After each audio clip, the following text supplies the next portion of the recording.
Welcome, welcome.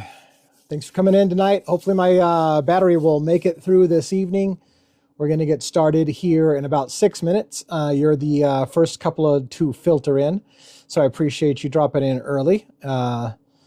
Let's give it a little bit of time for things to fill up, at least as much as they're going to tonight, and then we will get started. For those who have been here before, or not been here before, I will go through a kind of an opening monologue at the top of the hour, and then explaining what we're going to cover. And that way you can decide if you want to hang out, and if you don't want to hang out, you can go jet and go do something else. But I will let you know all those details. Looks like we're having a little bit of a hard time tonight getting anybody to stay around, so maybe this will be a slow night. We'll see. I got lots to talk about, but it'd be nice if somebody was listening, so we'll see what happens tonight. I'll give it a shot. My wife hopefully will be joining me shortly. It looks like she's coming in now. So I'm here. All right, grab your lapel mic and do your thing. And you're right there. You got to pull it there. It should automatically turn on, and you should just be able to clip it on, and it'll light up. You shouldn't have to click anything. Okay, can you hear me? Not yet. Ah. In fact, I can only hear you because you're in the same room with me. How about now? I don't see any mic recording going for you. Talk again. Can you hear me now? Oh yeah, I got a mic level for you. Hopefully other people hear you as well. Good. Chances are good because you're showing hot on the mic. Sweet. All right, now, let me get logged in here. All right, excellent, excellent. The disembodied voice of my live is of my wife, and there somebody said hello, wife. So hello. As soon as I get logged in, I'll say an official hello. That way we can, we're still working. We got forever. It's going to take forever. It's taken forever for my account to get where it's at. And we got to try to get her eventually to the point where she can get 1,000 followers so we can have more options for the live. But for now, we've got 2 lapel mics, and she's on a lapel mic in the same room. And hopefully we don't get any cross feed from each other. But she will help moderate and watch comments. She hasn't gotten to, in fact, I need to make sure I can do that. How do I, hold on a second. Oh, wow. Oh, I need to mute my computer here. Yeah, you do. You need to mute your computer. Give us a second while we get this worked out. I forgot I was going to try to make my wife a moderator so that if she needed to, which she's never had to yet, she can mute somebody or something if she needed to, which, and now I'm having a hard time finding that. Hi, Nicole. So we will, 3 more minutes, and we'll get into a formal introduction of what we're going to talk about tonight. I'm looking off camera as I get my notes because I'm going newfangle instead of paper tonight, which I've been doing lately, trying to use my computer since I'm a techie guy. And let me get that sorted out. All right. Just about 3 minutes here. Thank you for those, by the way, who have started us off with some likes. Thank you for telling us that you've been looking forward to coming to the live. I will try to settle in and get comfortable. I'm always excited about doing the lives, but also a little nervous because it seems like every time I put myself out there, I can get ridiculed for something. Although I don't know why I'm so afraid.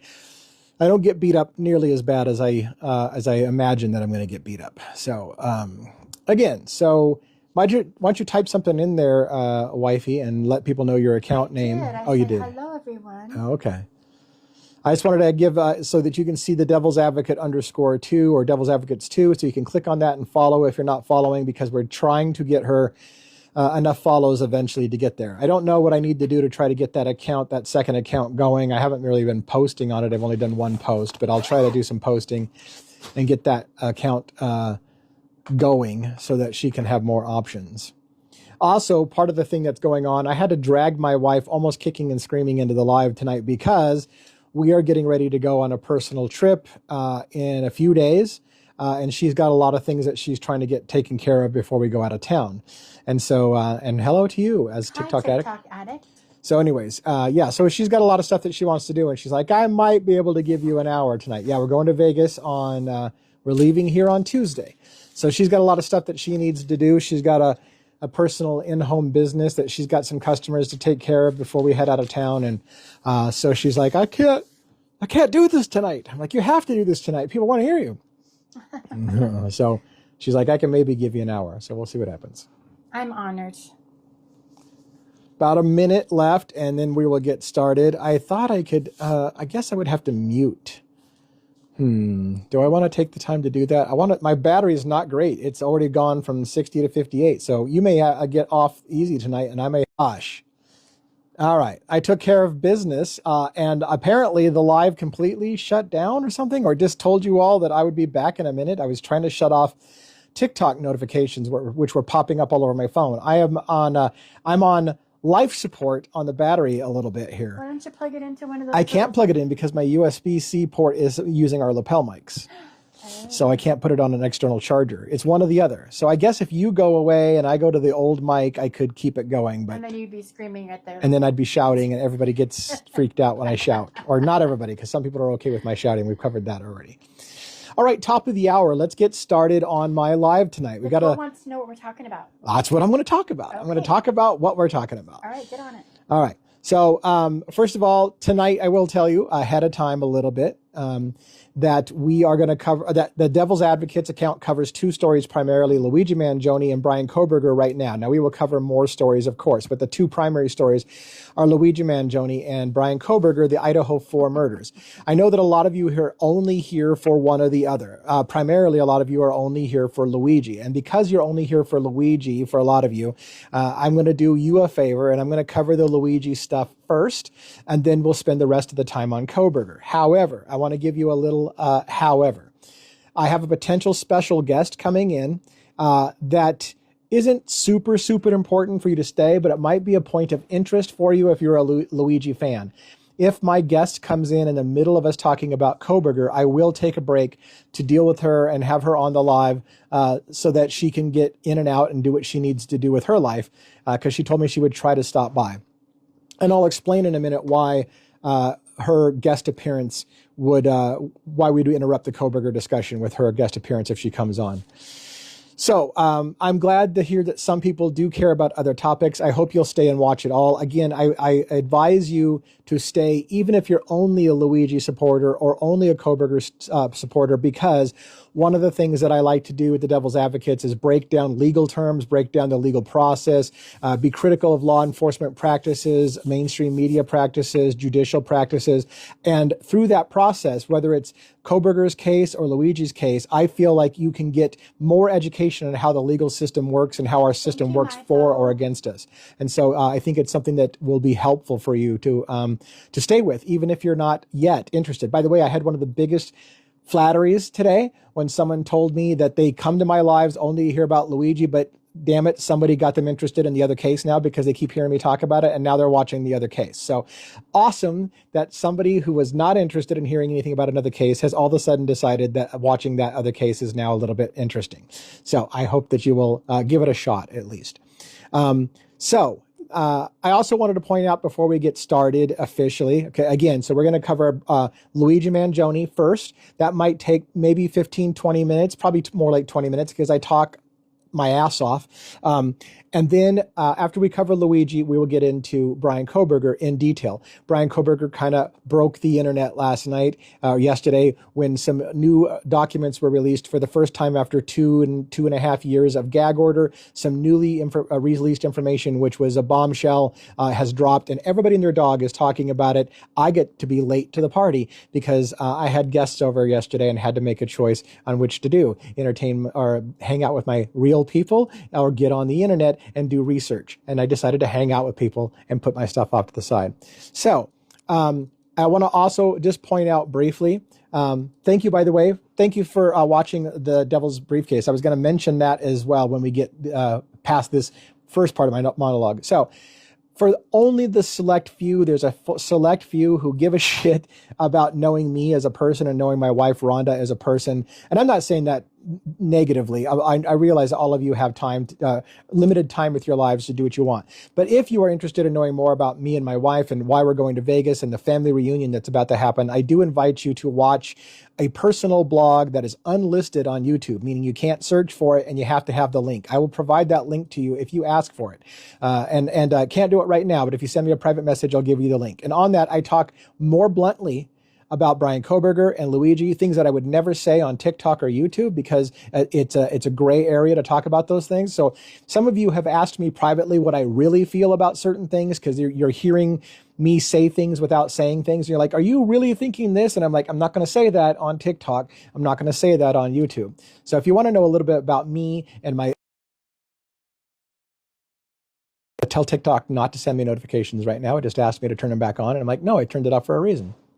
Anyways, so if you want to know us and you want to follow my wife and I as our trip down to Vegas to meet her half-sisters for the first time ever, and see that family reunion, I would invite you to get to know us a little bit better. And I also will be sharing with you behind the scenes things that I'm doing on The Devil's Advocate and more blunt discussions about things that you're wondering if I really think this or really think that. I will tell you on those private things. So again, if you want to do that, I ask you to ask for the link.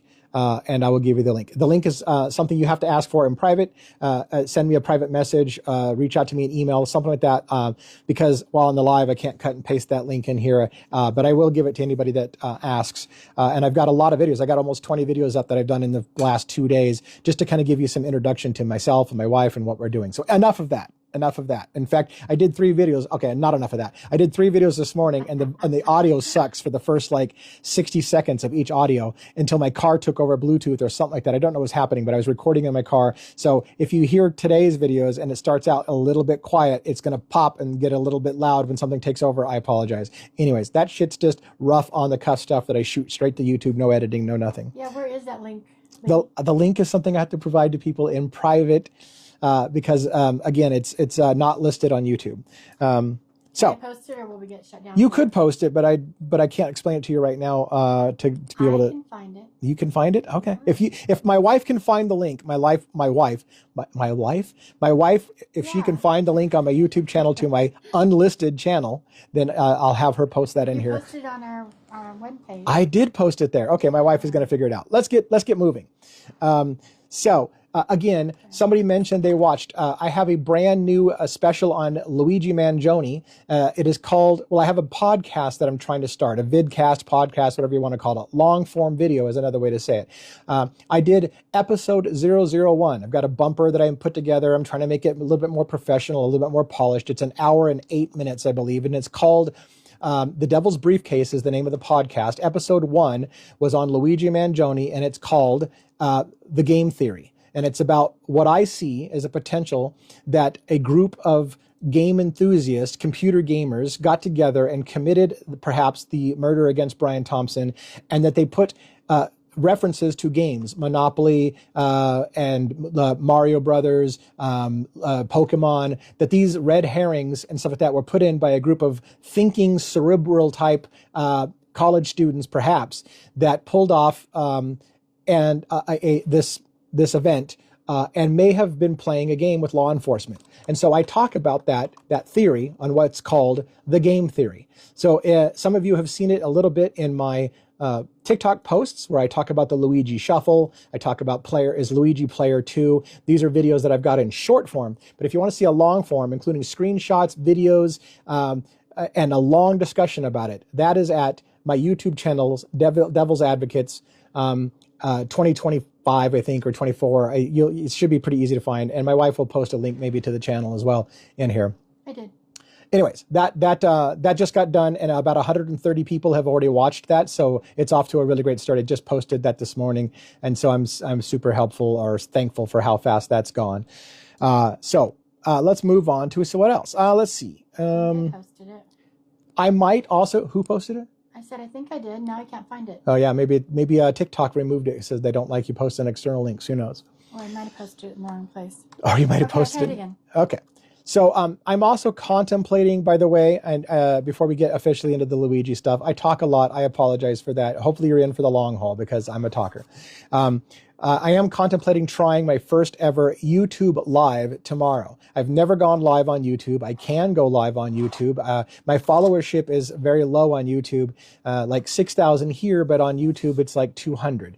So there's hardly anybody following me on YouTube. I'm really working on my long form content on YouTube, but I'm thinking about doing a live tomorrow. And where I'm going with that is, if at all you are supporting me and you want to support what we're doing at the Devil's Advocates, please consider looking for my announcement, for example, on TikTok tomorrow, that I'm going to be going on live on YouTube, and see if you can follow that live tomorrow on YouTube, just to give me support so I have somebody to talk to. Nicole, by the way, in here, Rhonda, said that she couldn't find me on YouTube.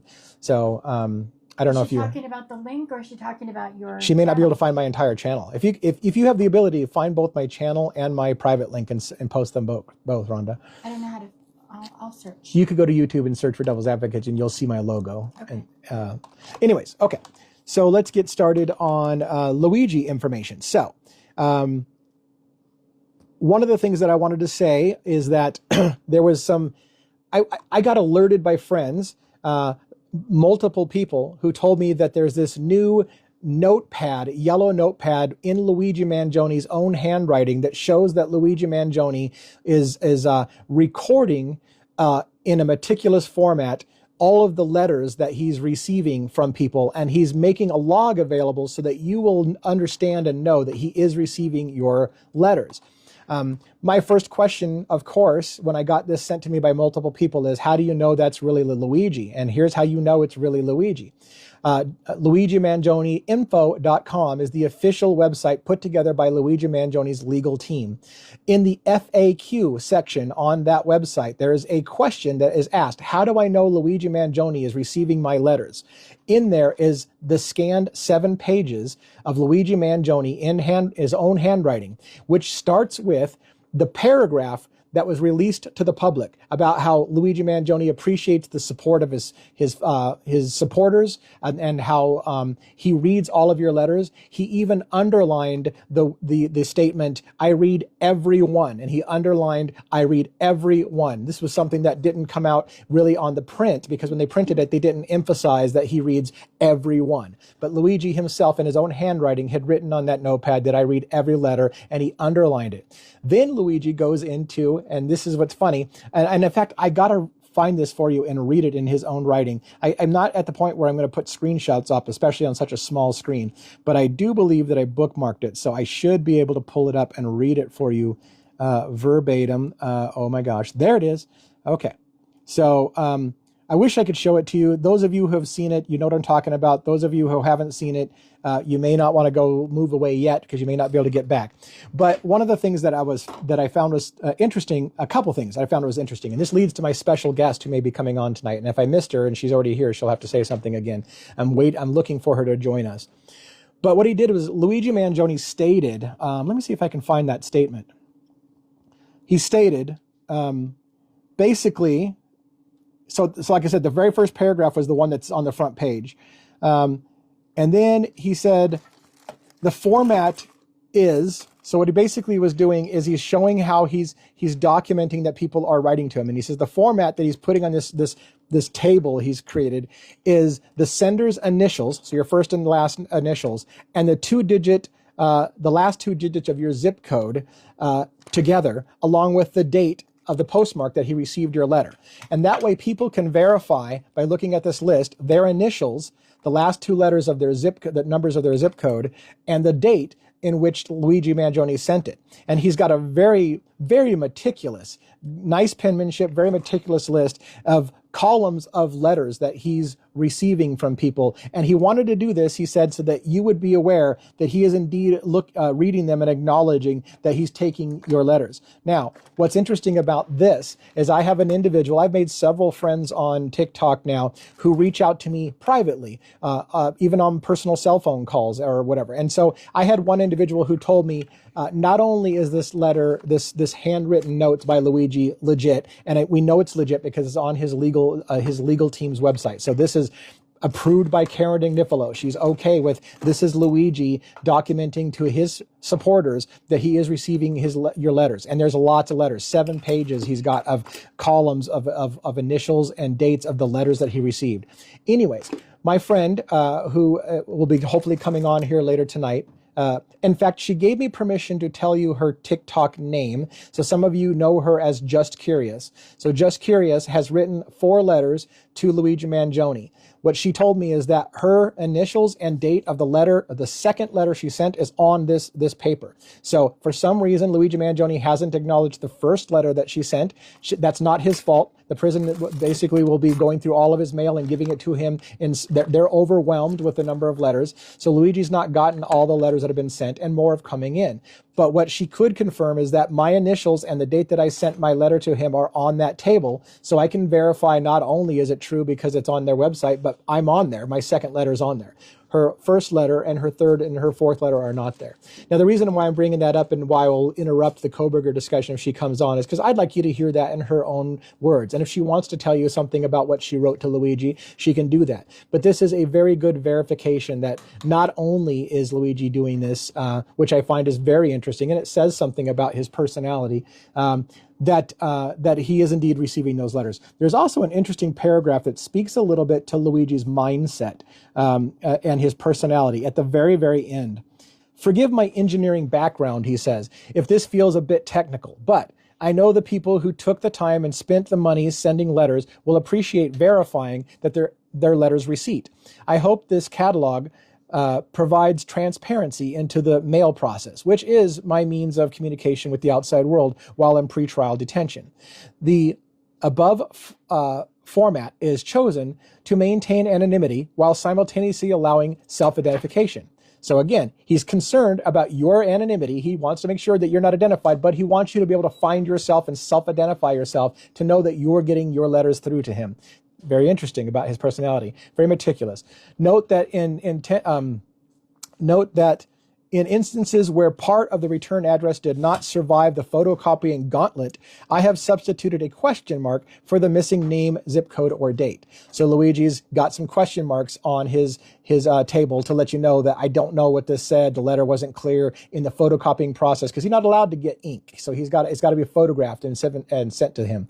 So he's getting stuff that's been Xeroxed, and sometimes those Xeroxes aren't good. All those reasons lead to some ambiguity that he can't make out the thing, so he's put some question marks in it. Now, here's what's funny. My wife has turned into a bit of conspiracy theorist. I love her for this. This is amazing. So what we have is 7 pages of what essentially looks like cryptic code. It's a bunch of letters, dashes, numbers, question marks, squiggles, and Rhonda's like, is he sending a message to somebody in this paper? And I was like, oh my God, I'm so proud of you, because that's amazing. However, as I've stated, I have at least one individual who can confirm to me that her letters, her initials, her date is on there, and it's a legitimate thing. So we can maybe presume, that these are legitimately people's names and not some secret code. But good for her for thinking about that, because again, if you were to watch my Devil's Briefcase video on the game theory, there's a possibility that there's a group of individuals who are playing a game and have thought well beyond law enforcement's abilities. And could they be sending messages by something that's released on a website like this? Now, I want to be careful. I don't want to get this kind of stuff shut down, but it was amazing that came from my wife and not from myself first. But hey, what it is what it is. All right. So I just wanted to let you know that I think it says some things about Luigi Mangione's personality, that he wants to let you know that he is receiving your letters and that he reads every single one of those. I told you before that I found it surprising to think that his attorney would allow him to write back. So I am not verifying at all that he's written back. In fact, my friend who told me that her initials are on that page said she has not received a letter back from Luigi Mangione. So I'm not going to say that Luigi is writing people back, even though I know plenty of you are saying Luigi is writing back.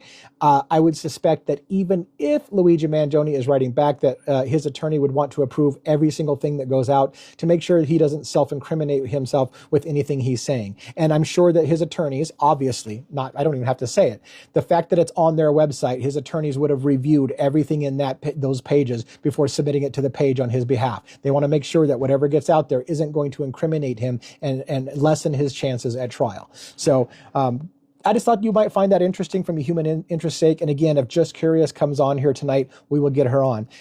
I know her, at least I know her real first name. I know where she lives. I promise not to divulge any of that information. I respect her privacy. We will respect her privacy. So don't make her, and don't ask her to confirm which initials are on there. That's not the important part. Hopefully you'll trust me, that I trust her, that I know that at least I know what her first initial was. She showed me a picture of the letter. I'm good enough. I know she's telling me the truth. She's on that list. So we can verify that is happening, and that one of her letters did make it onto his table.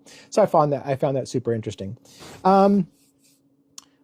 I wanted to talk also just a couple more things about Luigi Mangione before we get into the Koberger information. And again, I hope that some of you will consider staying even for the Koberger stuff. If you're not a big Koberger person, you might find some of this stuff interesting. So I hope that you'll stay around for that. I think that you'll learn something as well. And again, just curious, maybe diving on to this show later tonight, and she will get a preference to get bumped in the Koberger discussion if she does, so that we can talk to her about Luigi midstream.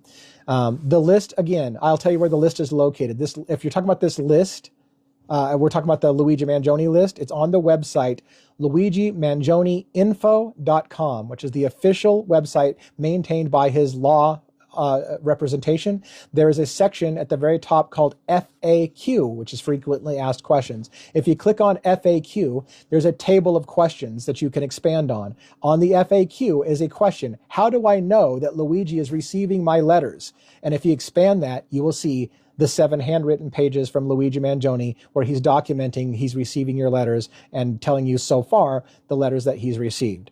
At least and I don't know if they're going to continue to do that. I imagine that Luigi is going to get hammered even more with letters now that people are realizing that they're getting recognized as sending him letters. So I don't. But then again, one could argue, and I don't mean to say this disparagingly. He's got nothing else to do, right? He's in prison. He's got nothing else to do but read letters and make tables. So maybe he will continue to keep that up. So I don't know. We'll see how that goes. My friend pointed out a news story that I didn't jump on, and that he feels like mainstream media didn't jump on. But I wonder how many of you are aware of this. But were you aware that on February 21st of this year, just recently, that someone shot up a insurance CEO's home in Oregon, wearing a similar outfit to the shooter in the United Healthcare situation? So somebody shot up the home in Lake Oswego, Oregon, of Chip Turone, who's the CEO of State Accident Insurance Fund Corporation, or SAFE. So at the time, I didn't jump all over it for several different reasons. One, I feel like the MO of that shooting is a little different. It's not like somebody walked up on the CEO and shot him, straight face to face kind of thing. It's shooting at his house and things like that. And it feels a little like, at best, a copycat, right? Somebody that was maybe inspired by the shooting of Brian Thompson and decided they were going to go shoot up a CEO's home. But to my friend's credit, I have not talked about that before. And being a person who lives in Oregon, it's interesting that I didn't mention that, hey, just here in Oregon State, we had the home of a CEO shot up by some intruder. They got him on video footage. They've only released, as far as I know, a grainy picture from that video footage, which he seems to be dressed in all black. He seems to have a black face mask on, much like the shooter in the CEO shooting of United Healthcare in New York. So we have to ask ourselves, is it possible it could be the same shooter who's loose, that maybe Luigi Mangione didn't shoot Brian Thompson, and that shooter is still on the run out there trying to shoot CEOs? You have to ask that question. Is it just a copycat? Is it somebody that basically was inspired by the actions of whoever did shoot Brian Thompson? The reason why I'm saying whoever did shoot is I want to remind you, at the Devil's Advocates, we believe in the presumption of innocence until proven guilty.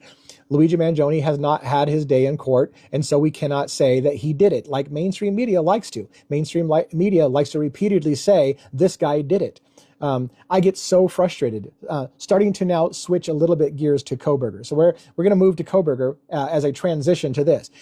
Just like I hate mainstream media telling us Luigi Mangione did this before he's even had his day in court, because he should have the presumption of innocence until proven guilty. Likewise, I watched a guy about Koberger just today say, well, we know he did it, and they finally got this guy, and blah, blah, blah. And I'm just like, oh my God, like, what is it in our country that mainstream media continues to use the words, we know this person did it, before they've even had their first day in court? And every single time that guy gives the news, and unfortunately, because I'm watching Kohberger's case and I'm watching Luigi's case, I get news alerts, and every once in a while this guy's news alert comes up, and he's usually got something important that I want to hear about, but I have to hear him start by saying, well, we know Koberger did it, and so here's some more information you're going to want to know. And I'm like, oh my God, could you shut the hell up with the Koberger did it? We don't know that he did it yet. I understand there are people who feel like it's an open and shut case. But we're going to talk a little bit tonight about how open and shut that case is. Just like I did a very lengthy review recently showing why there's a bunch of motions in limine that suggest that Dylan Mortensen, who is in the home as a survivor of that, there was 4 people murdered. Dylan and Bethany Funk survived that encounter, and Dylan's eyewitness testimony is horrendous. It's complete shit. We talked about it at length on multiple lives. We're going to talk about it a little bit more tonight, because what happened recently in the Koberger case, as we're moving now to the Koberger stuff, is that 4 new major documents were released, 2 of which were super, super critical. Everyone has been speculating about things for a long time, about the 911 phone call that night, and text messages that supposedly the victims were, the survivors were sending each other while the murders were going on. These 2 things have been stuff that have been rumored about and just talked to death in the true crime community for 2.5 years or whatever it's been now, because nothing has been released. Finally, Judge Hippler, thank God, has, and I shouldn't say that word, but anyways, the point being is that Hippler, thank goodness, has decided that there is no reason for the gag order in this case, and has unsealed a crap ton of documents, and he continues to unseal new things. So today, yesterday, 4 new things got unsealed. The internet broke as everybody's talking about, oh my God, we finally get to know what was on the 911 call. We finally get to know what the survivors in the house were texting each other are. And it's got good news and it's got bad news. The good news is it almost leads to more questions than it answers. It's this case, man. This case. So I'm going to warn you a couple of things before we get started. We're going to dive into those documents. Pretty lengthy, right? So if you don't have the stones to stay with the lengthy discussion where I will read some paragraphs. I think it's important to read some paragraphs from the court documents that were released, because it's better than me just telling you what it says. I'm going to tell you what it says, but I also want you to hear it in the legal terms and the language so that you can agree whether or not I'm interpreting it correctly. So I hope that you will listen to both my analysis of what I hear and the words that are said. It's interesting too, because as I'm watching TikTokers and YouTubers talk about Brian Kohberger's case and the same documents that I'm going to talk about, I sometimes ask myself, are we reading the same documents? Did you really get that out of that document? How did you get that out of your document? There was an example, for example, a guy that I really like watching on Koberger, and he has a complete different take about what happened in the text messages between the individuals. I will tell you, I think, something that you haven't heard from anybody else is what I think happened in the text messages, because the text messages are confusing. I will tell you what I think is likely happening. He had a completely different take of what he thinks is happening. The bottom line is we are still left to this day having to speculate what's happening in the house while these text messages are being sent. So we're going to go over that, and I'm going to tell you what I think might be happening, what I imagine is happening. I could be wrong. Let me clarify what I say a million times. I am not an authority. I'm not trying to put myself as an authority. I'm not like some YouTubers, TikTokers who will tell you that everyone else is telling you bullshit, and if you want to know what really happened, you have to listen to me. I don't know what happened. I'm just an everyday guy on the couch like you, talking it out. And I will tell you what I see, and if you disagree with me, let's talk it out. But I'm not going to tell you this is how it happened. I'm going to tell you what I think is happening and what I see, and you can convince me otherwise. So there are 4 documents that we're going to talk about in specific tonight and go into detail on. One that I'm going to lead with, and I kind of structured these 4 documents that were released in order of importance. And by that, I mean this. By the way, Rhonda, I'm seeing a lot of text that I can't read, so I don't know if you're catching anything that I need to address. But so I'm putting the most shocking or most interesting one at the top, which is essentially the text messages between the friends. And the reason being that we're going to cover that one first is because many people have said something's wrong. How the hell were the survivors in the house texting each other and not calling 911? We're going to talk about that first because it's a question that's been going on for years. Also, what about that 911 call? There was allegations and rumors that the 911 call that took 8 hours. They didn't call 911. The survivors of the house didn't call 911 for 8 hours. Why did it take 8 hours? What happened between then? We're going to get a little bit of an answer to that. There was also some mystery behind an unconscious woman that was reported on 911, right? So there was allegations that when they called, they said that they were calling about an unconscious woman, not a quadruple homicide. Many have questioned, how the hell after 8 hours do you call it in as an unconscious woman? There was a theory put out there. It wasn't a theory. It was a rumor put out there that somebody that was intimate with the scene and had been there for the call or heard the call put context of why there was an unconscious woman reported. That story also turns out by the actual documents of 911 not to be true. I asked the question, however, if it was. I'm going to try to briefly review this before I tell you the last two documents we're going to cover.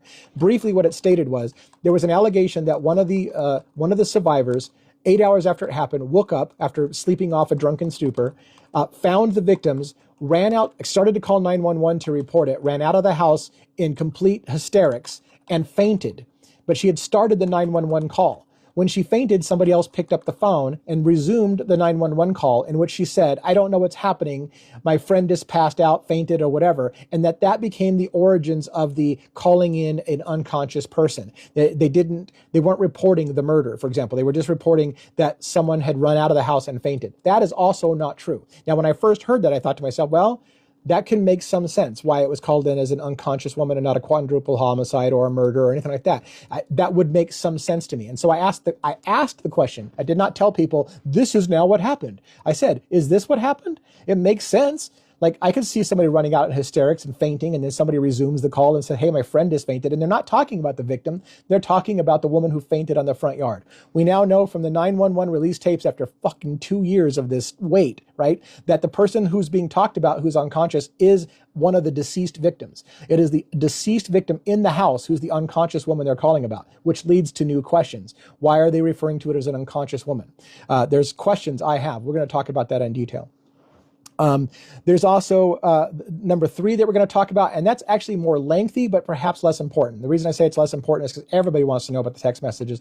Everybody wants to know about the 911 call. Few people want to know about what's the bigger issue here, which was how the prosecution is handling the case and the Brady Giglio information against an officer or two in this case. I believe it's one officer. Giglio Brady information. What that means is there's an officer who is critical to the investigation and collection of evidence who has something in their history or past or conduct that would lead somebody to question whether or not that cop has the integrity to have found critical information. In other words, his integrity is being called into question. It's being suppressed from the public because the court decided it wasn't important for the public to know what bad thing this cop has done that would lead somebody to question his integrity. But more information about that Giglio, that officer under a Giglio order and Brady information is being put in here now. So we now have some tip-offs of what this officer or federal investigator, because it could be FBI, it could be a police officer, somebody involved in the critical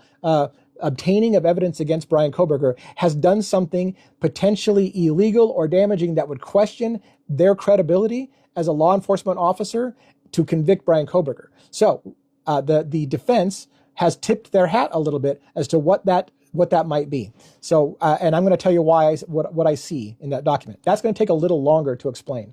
So, I told you I was a wordy bastard.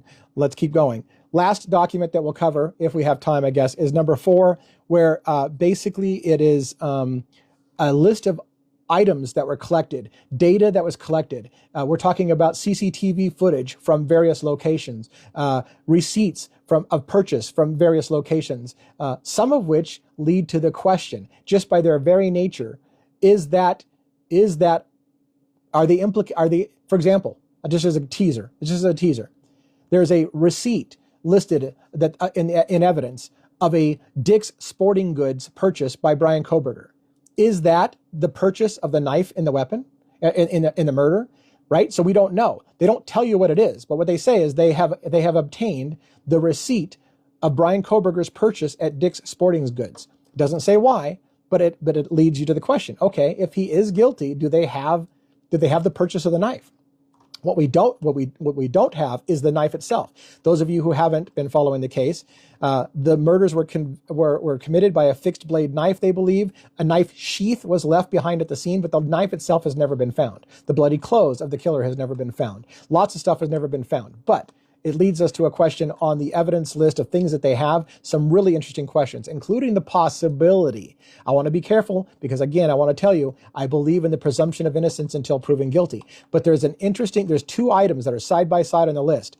Surveillance footage of Brian Koberger at a very specific store and surveillance footage of 2 of the victims in the house at that same location. So was Brian Koberger caught on camera in a store with the 2 girls? Because to this date, many people have stated he had no contact with the girls. He didn't know the girls. They were complete strangers to each other. But this evidence sheet indicates that there was surveillance footage taken of Brian Koberger and potentially 2 of the victims in the case in the same store. What we don't know is that, again, from that sheet, whether that happened on the same day, whether he was in the same store with them, whatever the case may be, but it leads to questions. So that was one of those things we're going to put on the back burner at the very, very end. After you've fallen asleep and you've decided you want to go on to something else, we'll talk about that. If you want to catch, by the way, what you missed later on after you wake back up, you can check at YouTube, if Rhonda ever did find that channel for me to post the link to. I've got a YouTube channel and I will upload the entirety of this live, as I do every single time, a couple hours after this episode airs or finishes. I will upload it to YouTube and you can go back and watch it in its entirety.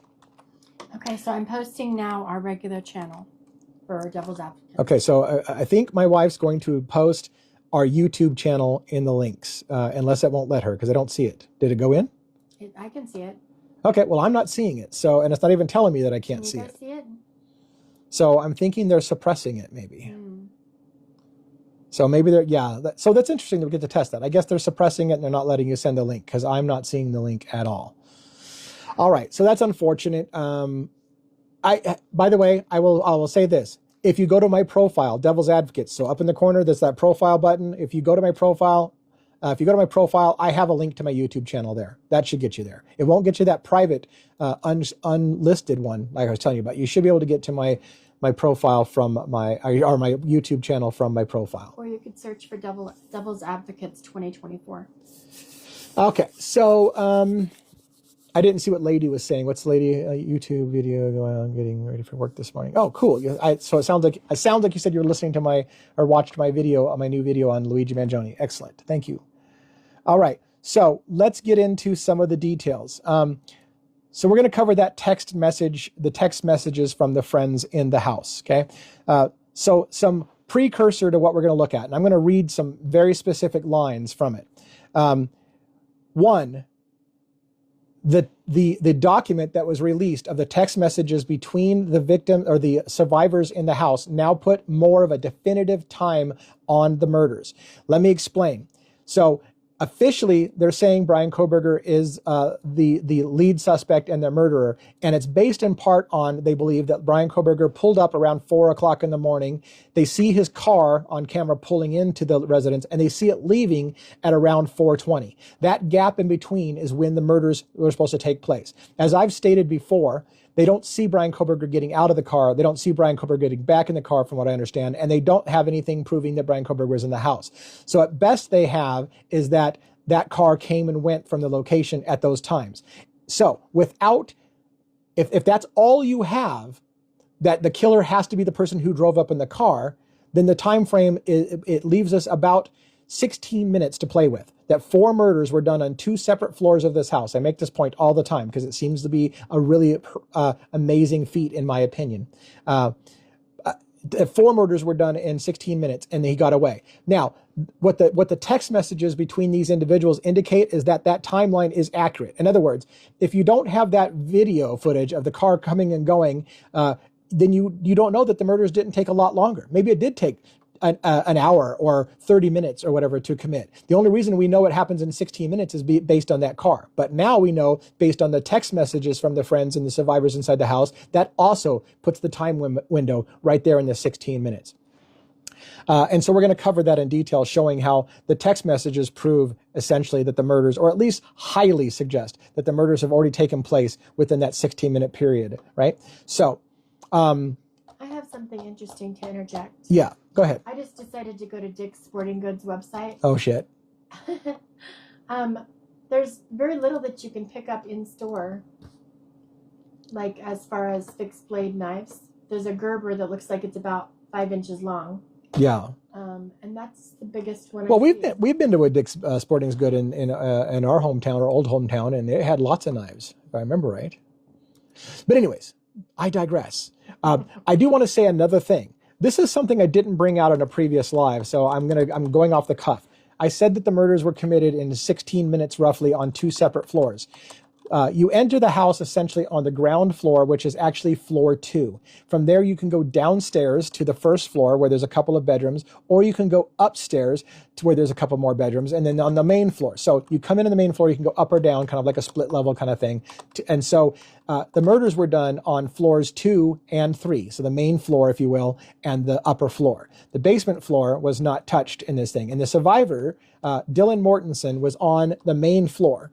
Bethany Funk, who is also a survivor, was on the bottom floor, or floor 1, in the kind of basement area. So the text messages are going to show us, and I'll get into the details. The text messages are going to show us that Dylan Mortensen was on the main floor when the murders happened, saw the intruder, allegedly, saw the intruder, and then has a text message conversation with Bethany Funk, who's in the house downstairs on the lower floor in her bedroom, talking about what's happening, freaking out about what's happening. Bethany Funk at some point then tells her, get down here right now. The text messages continue. Now, here's where it gets confusing, and I'm going to point this out when we go through the transcripts. I'm going to point this out. People on the internet who are analyzing the transcripts are confused about what's going on. I'm confused too. 2 reasons why we're confused. When I go through the details, you're going to see that there's a time marker of when Dylan was talking to, for example, Uber. And then it just has the time markers when she's texting with her roommate, Bethany Funk, in the house and various things. There's a major gap between those 2 things where there's nothing in the transcripts whatsoever. Okay. When we start the conversation with the text messages between the 2 friends inside the house who survived the murders that night, when we start that conversation, it is clear a conversation has already been going on. In my opinion, it is clear.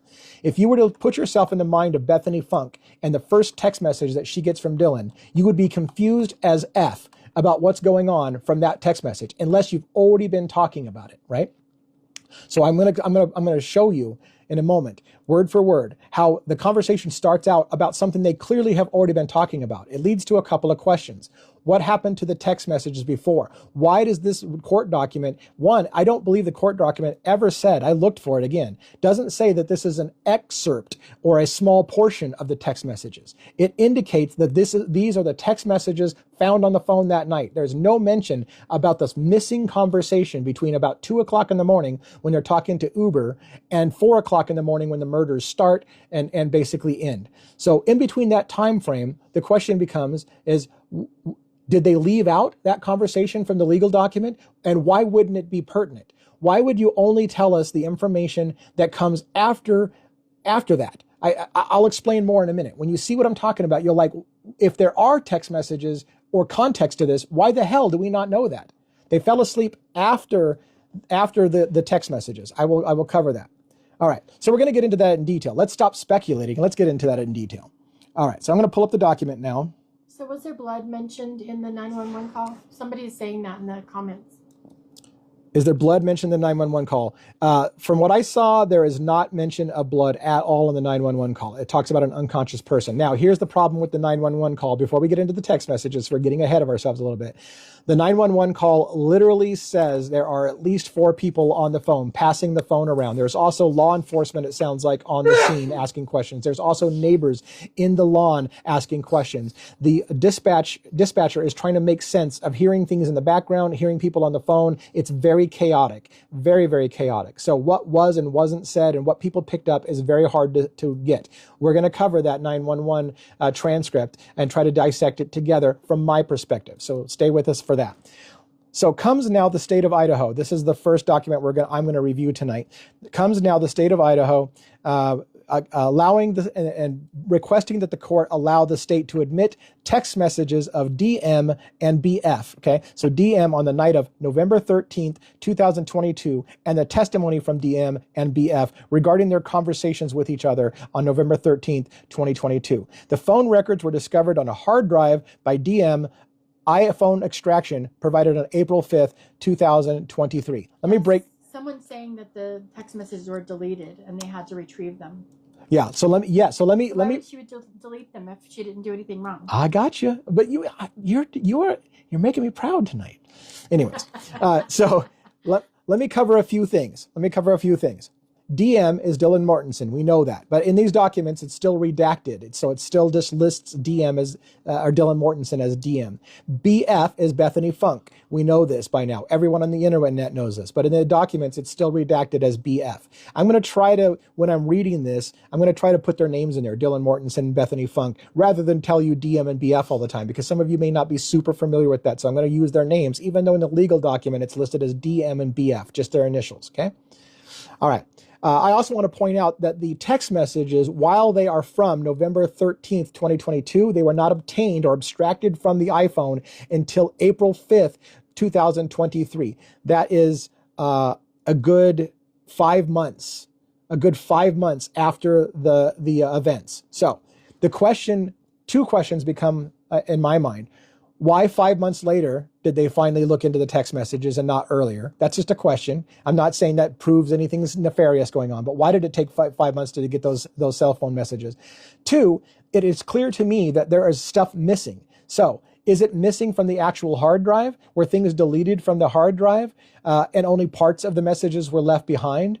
What's going on here? So some of you know, by the way, well, I don't want to get into the technicals, but sometimes when you delete, well, I guess I'm going to. Sometimes when you delete things, it's not really gone, right? On a hard drive, when you delete something, it's not really gone. All it does is it marks that the phone or the hard drive can be overwritten again. So someone with good forensics can go in sometimes if something's been deleted and nothing new has been overwritten and retrieve what's still there, because it's not really gone.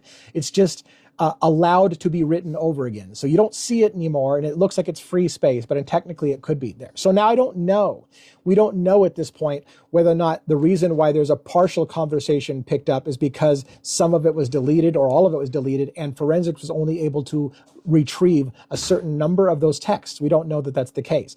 But it leaves me with the question, when we start up at this conversation, where the hell is the rest of this text conversation? To me, it seems like it would be the most important part. And here I have my eyes just left. All this text is going and my wife just left me, just walked off out of the room. So now I don't know what's being said. So bear with me. So we're going to continue on. The testimony of Dylan Mortensen and Bethany Funk was provided to the defense as part of a grand jury record. That was another statement. So the testimony as to their text messages, Dylan and Bethany have already testified to a grand jury. For those who are not familiar with our legal system, I want to go ahead and share with you a little bit of understanding. So a grand jury's job is basically before trial to conduct essentially a mini trial. And it's for the purpose of determining, is there enough information here to proceed to a trial with a real jury? Okay. So when they talk about they've already had a jury trial, they're talking about the grand jury.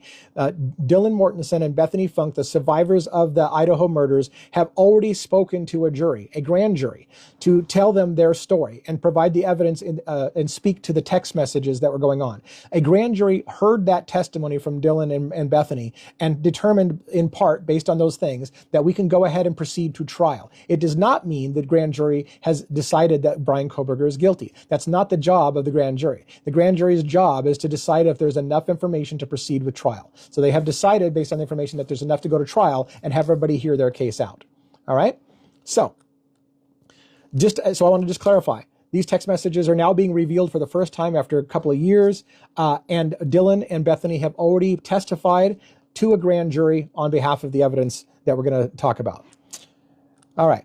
There's a lot of legal talk in this document about why it's allowed. Normally hearsay, meaning I heard this or I think I saw this, whatever. Hearsay is usually not admissible, but in this case it's admissible because It's text messages that can be verified with date stamps.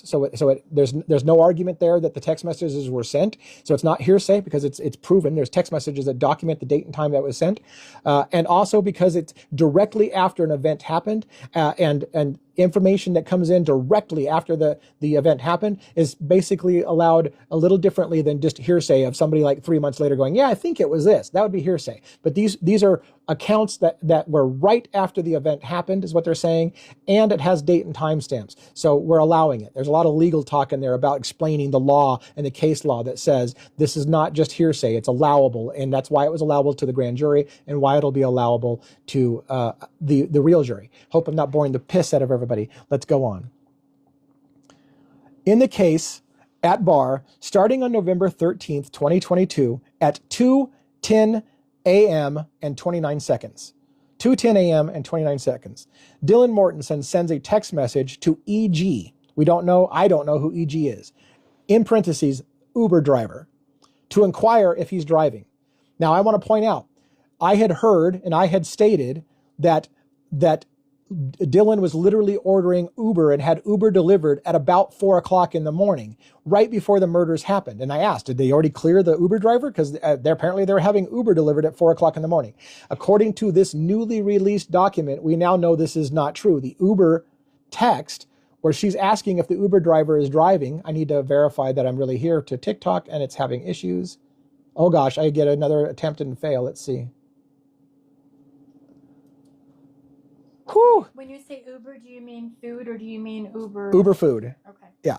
So Dylan was texting at 2 o'clock in the morning. So now we know they were out partying all night long. We know Dylan's still awake at 2 o'clock in the morning at 2:10 and 29 seconds to be exact. Dylan is sending a text message to the Uber driver asking if he's still driving. Now here's what's interesting. We don't get any more text messages in this document, until 4:19 in the morning and 7 seconds. 4:19 and 7 seconds. Is it possible that in that 5 months time that before the text messages were retrieved, that some of them got copied over? That and maybe you stepped out of the room for a little bit. I was going into that description about when you delete things from a hard drive, sometimes it gets overwritten. So maybe some messages were deleted. We're not sure. Somebody had said, another YouTuber had said, this is just an extract from a text message stream. I don't see that anywhere in the document where it says it's an extract. Not only do I not see that it's an excerpt or extract of a longer conversation, but that longer conversation is what's more important. So why the hell isn't that in there? That's the part we all want to know about. What did she really see? What did Dylan really see? Now, we talked the other night about how Dylan claimed to have seen things that she probably didn't see. She later on said that she was too drunk. She might have been dreaming it, had all kinds of fantasies and nightmares about bushy-eyed people, and maybe she just dreamt it all. But we covered that in our previous live. If you haven't seen that, go to TikTok, go to YouTube, the channel that you can't see because Rhonda couldn't post the link for some reason, and watch that on that recording. Anyways, so she texts at 2:10, and then it says instead, so it explains that the reason why we're having this text message put in there is it establishes a timeline. By the way, before I continue on my website, devilsadvocates.info is a section called timelines. There's a Brian Koberger timeline. All of these new times have been added in. I am now putting in exactly 2:10 Uber call made, 2:19 this text message to Dylan, whatever. They're on my timeline. I'm starting to really flesh out that timeline. So if you ever want to see a comprehensive timeline and help me build that timeline, go to devilsadvocates.info and look at the Koberger timeline and help me fill out that timeline. These dates and times are in there now. All right. So they're establishing they were awake at 2:10, and then it says, from 4:19 and 7 seconds to 4:21 and 50 seconds, Dylan Mortensen attempts to call Bethany Funk. Keep in mind, from what we understand, Dylan Mortensen is inside the house. She's on the main floor where 2 people have been murdered. Upstairs, 2 more people have been murdered. Downstairs, Bethany Funk, her friend, is in the house. So Dylan Mortensen now attempts to place a phone call from inside the house on the main floor to her friend Bethany on the bottom floor. She also attempts to call, Dylan attempts to call Xana Kernodle, Kaylee Gonzalez, Madison Mogan, and all those calls are unanswered. So Xana is a victim. We can presume at this point that she is already deceased. Kaylee Gonzalez is one of the victims. We can already presume she's deceased. Madison Mogan is a victim, and we can presume that she's deceased. Bethany Funk, however, was awake and alive and didn't answer her phone. So we know that Dylan called at 4:19 to 4:21 and placed 4 phone calls to people inside the house, which I find is strange because some of these people are on the same floor with her, and she's calling them instead of walking over to the room. So now we have to start playing some mental games. Why is she phoning people she's in the home when she could walk out of her door and go right next door and check on them? So I hate to do it, but we have to ask, why? Why would someone call their friends in the house instead of just walking next door and seeing what's going on? It's presumed she's already afraid something is happening. That's why she's not just walking over there. She's afraid. She's heard some things, she's seen something. And again, this matches up with some other testimony that's been given, that she opened a door and she saw somebody and whatever, and that she was frozen in fear and that this intruder walked past her. But the point being is that we know that she's not just walking into the other room, she's texting and she's calling people from inside the house. All right. So from 4:22 and 8 seconds, 4:22 a.m. and 8 seconds to 4:24 and 27 seconds, Dylan Mortensen and Bethany Funk send the following text messages. Again, these two individuals are in the same house with each other. Dylan Mortensen presumably is on the main floor. Bethany Funk is on the first floor. These are text messages between the two individuals inside the house. When we start this text message, this is the next, after the 2 a.m. Uber text, this is the next message we hear. It is clear a conversation had already happened between these two girls in some way. Now, we know that she's scared and she's probably staying in her bedroom because she's placing phone calls instead of just going next door. So I don't know how the conversation has happened between the two girls. It seems unlikely that it could have happened in person because she seems to be afraid to go out of her room and is placing calls to people inside the house. So when did this conversation take place? Why don't we have those text messages? Where did they go? Did they get deleted and overwritten? It's a good question. Here's how the conversation starts. Dylan Mortensen, 4:22 a.m. and 8 seconds. Dylan to Bethany. No one's answering. This is after she's called all the people. No one's answering, she texts Bethany. Dylan to Bethany again. I'm really confused right now. By the way, all through this text is all kinds of misspellings, typos, abbreviations. Right now is RN, for example. Really is RLLY. There's because they're young. No. There's also misspellings. And there's a key. There's a key moment where people don't know if she said we're screwed or I'm scared, because the spelling is so bad it could be interpreted as you're just old. No. All kinds of people are I think I know exactly what she was saying. She's scared is what she was saying. Yeah. But some people have interpreted it as we're screwed. I don't believe that's what it said. Let me continue as my wife picks on my ass for being old. All right. So she says, I'm really confused right now. Dylan Mortensen to Kaylee Gonzalez, one of the victims who we can presume is deceased. Kaylee is the text message. Dylan Mortensen to Kaylee Gonzalez again. What's going on? This implication is Dylan Mortensen doesn't know that Kaylee is no longer with us. Bethany Funk text to Dylan Mortensen. Yeah, what the fuck? Or yeah, dude, what the fuck? This is from Bethany Funk, presumably downstairs, texting her friend upstairs. Bethany Funk again to Dylan Mortensen. Xana was wearing all black. Okay, now that's where it starts to get confusing. So already the first text we have from Dylan is she's telling Bethany that no one's answering, and now Bethany is confirming that Xana was wearing all black. They're talking about something that is a conversation that's already been going on. That's what I'm getting out of this. A conversation has already been going on between Dylan and Bethany, but we don't know what it is because the first time the text message picks up for us is in mid-conversation. So this is important to me because the conversation we're missing is about what exactly Dylan saw. Because now Bethany's referring to, well, Xana was wearing all black. To which Dylan writes back to Bethany, I'm freaking out right now. And then Dylan writes again to Bethany, no, it's like a ski mask almost.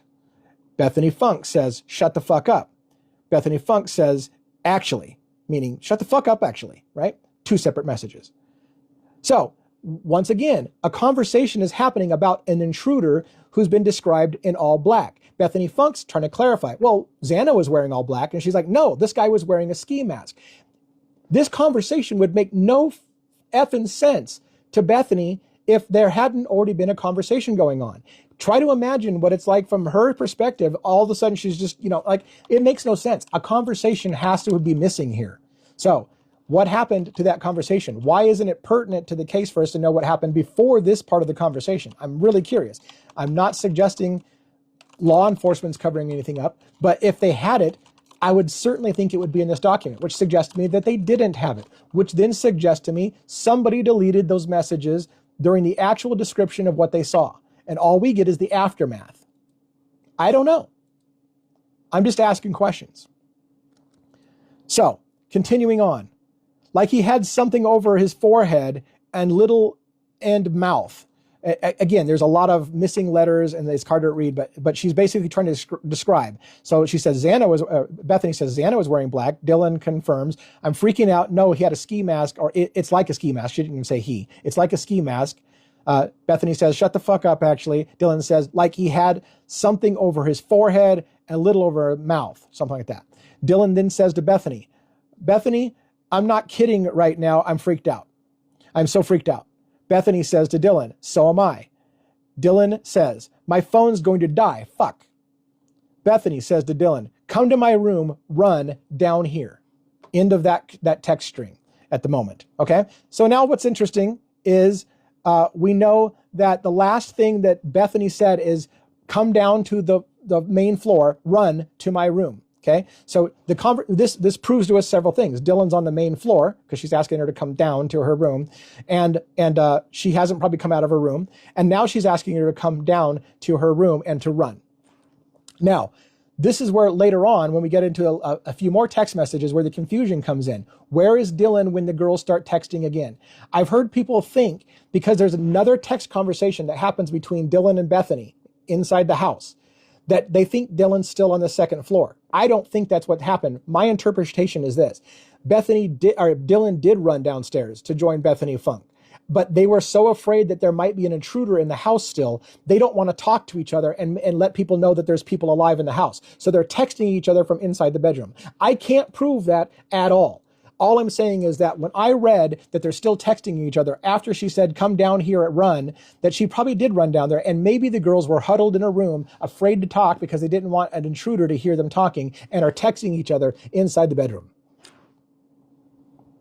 All right, so this is supported by Dylan Mortenson's grand jury testimony, where she indicates that she had just witnessed a startling event, i.e. heard noises in the residence and saw an unknown male in the residence. The declarations indicated both that Bethany Funk and Dylan Mortenson are trying to make sense and of the startling event contemporaneously or immediately following the event, i.e. no time for reflection and fabrication. The reason this statement is in here, I want to clarify this so you understand what's going on. It's the state of Idaho that is asking for the text messages to be submitted. So the state of Idaho is trying to clarify for you. Essentially, they're tipping their hat. This is my interpretation now. My interpretation. They're tipping their hat. Someone's going to say these girls made up the story about the intruder and that it's not true. But what they're stating is these statements prove that the girls were having a text message conversation in the immediate aftermath of what happened and have not had time to fabricate a story. That's what they're saying in that paragraph. This leads to suggestions that the girls are responding immediately and contemporaneously and have had no time to fabricate a story. So they're trying to lay the groundwork if the defense is going to say that the girls made this whole story up, that there was no time to do that.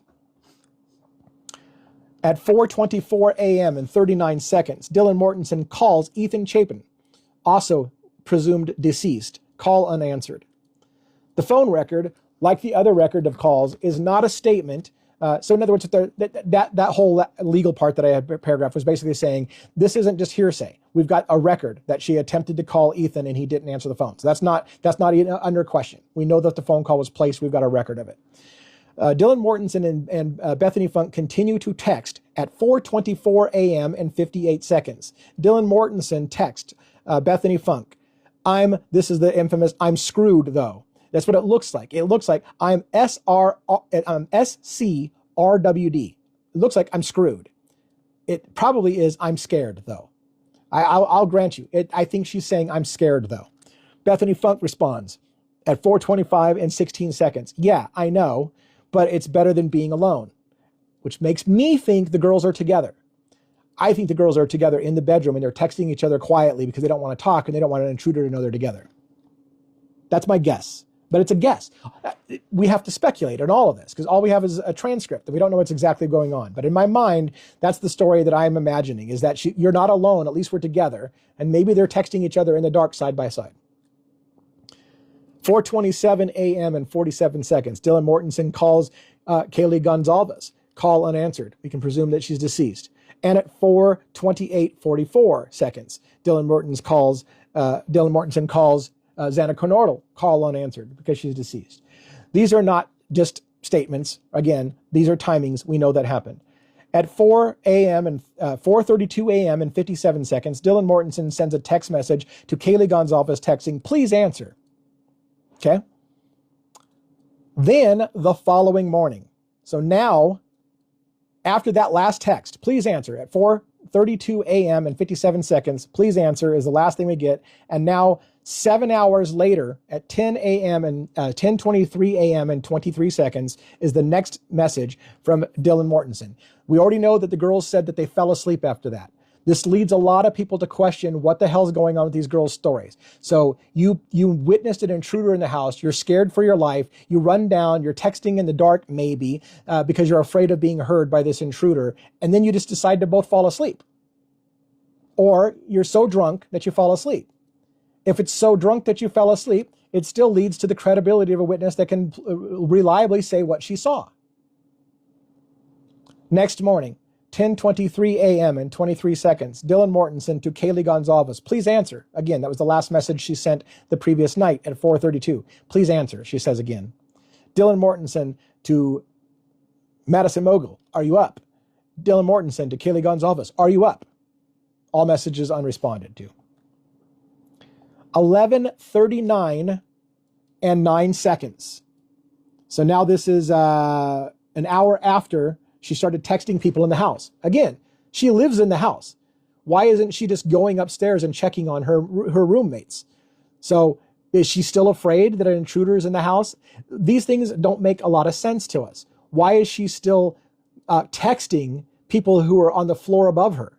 Why doesn't she just walk up there and check on her friends the next morning? 11:39 and 9 seconds. Dylan Mortensen has a text exchange with her father, BM. These statements are not hearsay. They're time-stamped, essentially, is what they're telling us. Then at 11:50, so she has a text exchange, which they don't list in here. So there's a text exchange between Dylan and her father at 11:39. They do not share that with us. At 11:50 a.m., however, they tell us, Dylan receives a text message from someone named Jay, or identified as Jay, stating, "Bro." That's it. Text message comes in stating, "Bro."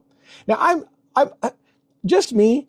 Would you rather know what Dylan was saying to her father than "bro"?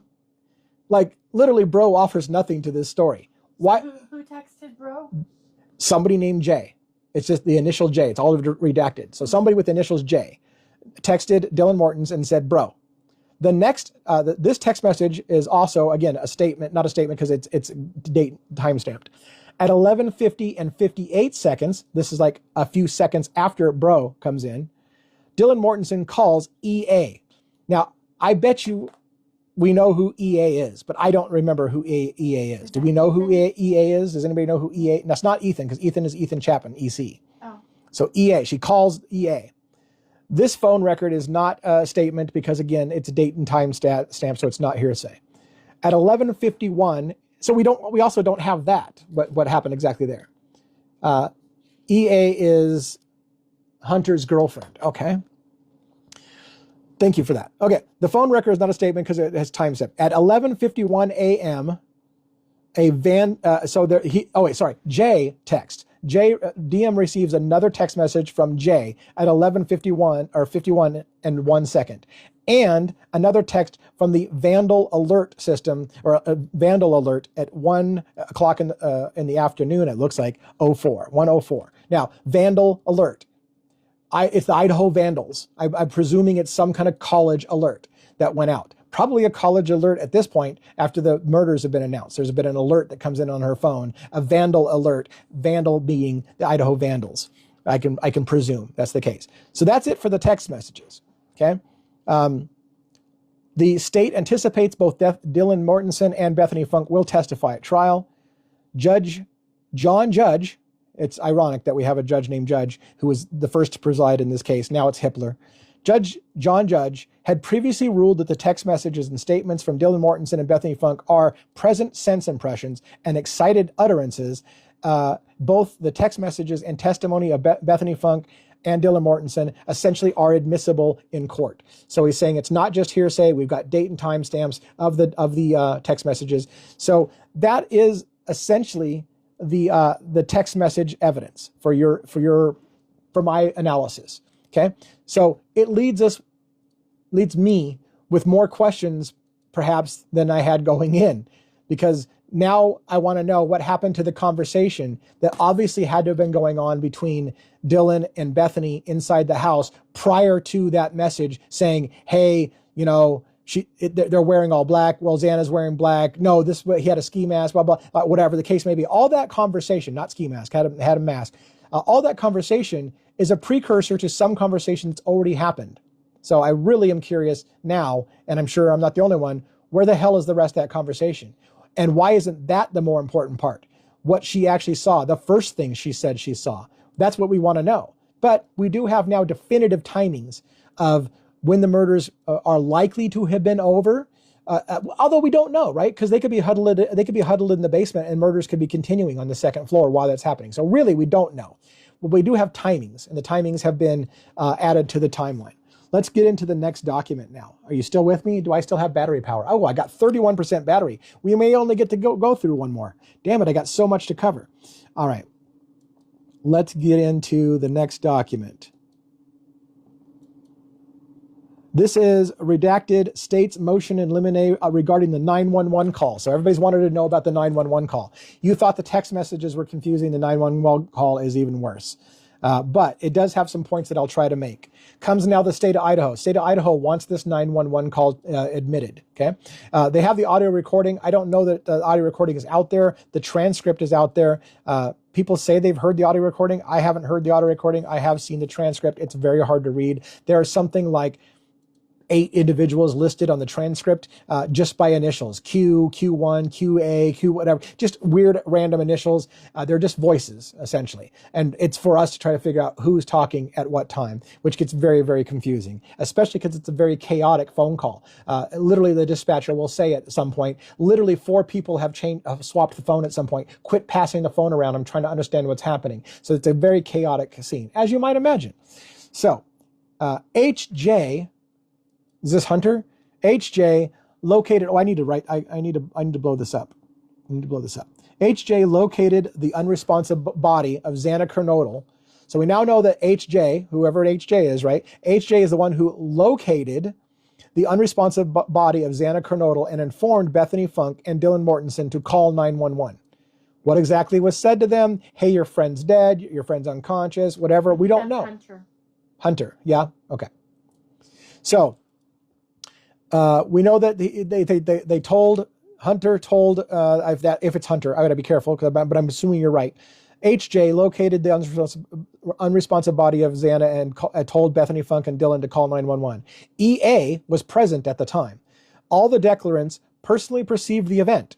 In other words, they all saw it, i.e. Kernodle being unresponsive. That's in parentheses. So all the declarants that we're talking about saw it themselves, perceived the event themselves, i.e. that that Xana Kernodle was unresponsive. The majority of the declarations were describing to the dispatcher, Carolina Calvin, that's the name of the dispatcher, what they were perceiving, i.e. their present sense impressions. Those statements related to Kernodle being passed out and not waking up. That's the key. we now know that the unresponsive female that they're calling into 911 saying she passed out and she's not responding is Xana Cornodal, a deceased person, not a person who ran out in hysterics and passed out on the front lawn. I will say that I think that's fairly definitive now. Fairly definitive. The unresponsive woman that they're all talking about is Xana Cornodal, who is deceased, not a woman who ran out in hysterics and passed out on the front lawn. So I asked the question. I didn't know at the time. I think we now know. I also want to point out, and I can't find this now, but I heard that the crime scene, the murder scene, was so horrific that some of the officers became nauseous looking at the scene. It was an extremely bloody scene. 4 people had been murdered by a fixed blade knife. I don't want to get super graphic. I'll avoid what I was just going to say. I've said it before, but I don't need to say it again at this point. It was an extremely graphic scene, which I find then leads it odd to me that this entire phone call continues to talk about an unconscious Xana Cornodal who's not waking up, rather than blood everywhere, she's dead, anything like that. It's just, hey, she's not waking up. I don't know. In a panic state, when you're young and you're freaking out, who knows? You're not using the best choice of words. I'll give that granted as a possibility, but it still leads us to questions a little bit about why it's just, hey, she's not waking up, and not, oh my gosh, I think my friend's been murdered, or something to that effect. Okay. And another statement is made by the state in this case, in this particular document about the 911 call. All statements are made while the declarants are processing what's happening, and were made before an opportunity to reflect and fabricate why Cornodal is unconscious. Okay? So what they're stating is people aren't fabricating a story. They haven't had time to fabricate a story. This 911 call is literally being placed when it's happening. They haven't had time to check stories and make stuff up, is what they're basically saying. And that they are not sure what's going on. This is a real-time event that we're recording, not something that happened after everybody got together and decided what the story was going to be. That's the implication. Judge John Judge has already ruled that the 911 call is not hearsay. So we covered that a little bit. Then it says, on August 23rd, 2023, the defendant moved to dismiss, so the defendant being Brian Koberger. On August 23rd, 2023, the defendant, Brian Koberger, moved to dismiss the grand jury indictment. On the basis, one basis for the motion was that the 911 call was improperly admitted as hearsay, cumulative and irrelevant and improper attempt to bolster witness testimony. So what they're basically saying, which is interesting, again, I like to look at both sides of the argument. The defense wanted to toss out the 911 call, saying that it was hearsay. The judge ruled it is not hearsay. It is present and an ongoing, immediate response to something that they're seeing, not something that somebody's fabricated and called in later, so he's going to allow it. But it's interesting, you have to ask why the defense wanted to throw out the 911 call. So you have to take that for what it is. I'm trying to be fair with both sides of this argument. Further, even if the 911, this was a statement from Judge John, from Judge John Judge. This was a statement he made. Even if the 911 call is hearsay, the exception for present sense impression and excited utterances, both legal terms, applies as the statements made by the callers, i.e. those surviving roommates, HG, and other friends who arrived, were made immediately after HJ discovered Mrs. Cornodal's body. So in other words, because they're calling immediately and they haven't had time to fabricate a story, they're going to allow it. Regarding the emotion in quotes that the caller's voices, Judge further held that the evidence was relevant as to why law enforcement was sent to 1122 King Road on November 13th, 2022, as opposed to just EMS when the call was not for was just for an unconscious individual. So let me break that down. Both EMS and law enforcement both went to the scene very, very quickly. And the reason being, according to Judge, is that due to the excited nature and emotions of the people on the phone call, it was determined that maybe police need to go take a look at it too. Because even though it's just being called in as an unresponsive person, something about the agitation of all the callers leads them to think you need to have an officer go look at what's going on. Something bigger must be going on, is the implication. Conclusion. Based on the evidence of the above cited authority, the state respectfully prays that the court's approval in the limine admission of the recordings and transcript of the 911 call to Whitcomb on November 13th, 2022, immediately following the discovery of Xana Kernodle's unresponsive at 1122 King Road. So again, it's the prosecution that wants the 911 call in, and the defense has tried to get that 911 call out. I don't have any real speculation as to why the defense wants it out. I don't think it shows anything negative to Brian Koberger, but that's something to consider. Now, I'm at 27% battery life. I've got a big file to review next, and I think I can get through it. I think I can do it before the phone dies. If the phone dies in the middle of this, I guess it is what it is. Do you want me to let you go and you can have the charger then instead of my mic? No, I think we're going to make it. Okay. All right, we're going to talk about some stuff, and I will try to summarize as quickly as possible. This is the defendant's motion to preclude the death penalty and adopt other necessary procedures due to the state's numerous disclosure violations. Now, on top of me losing battery, I'm also losing voice. So what this is again, this is another motion by the defense to take the death penalty off the table. Now, you say to yourself, if you're a Koberger's guilty kind of person, of course they want to take the death penalty off the case. It's their last ditch effort. They're trying everything they can. They've already tried to get the death penalty off the case because he has autism spectrum disorder. That was revealed by the defense recently, that he has autism, that Kohberger has autism spectrum disorder, and therefore it'd be cruel and unusual punishment to basically convict somebody of the death sentence in particular, not of murder. He can be convicted of murder, but to give him the death penalty would be cruel and unusual because his condition will not allow him to be rendered a fair verdict, and that the death sentence itself is only to be used in extreme cases, and when he has a mental condition like autism spectrum disorder, that would preclude or make it so they can't use the death penalty. They can still give him life in prison, but they can't execute him because of autism. That was the first attempt, and it's not a Hail Mary. It's a legitimate thing. We talked about the mental health issues on a previous live, if you want to hear all my thoughts about that.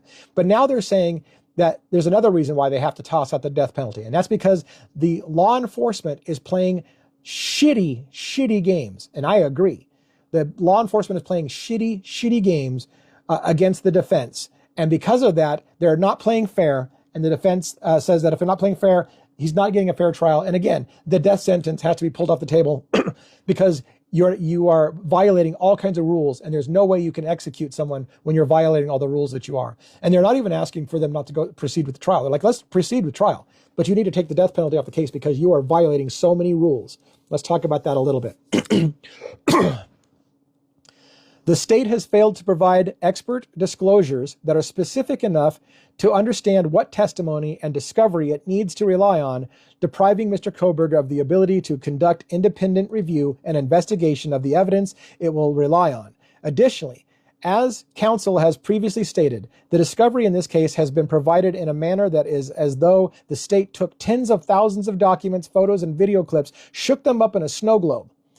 While defense counsel has made a Herculean effort to review the discovery provided, there is no possible way that all of the discovery, which is the equivalent to 68,000 copies of the Encyclopedia Britannica, and that's not tongue-in-cheek, that's literal. That's literal amount of data that they received is equivalent to 68,000 copies of the Encyclopedia Britannica, not just they're being flippant. That is literal.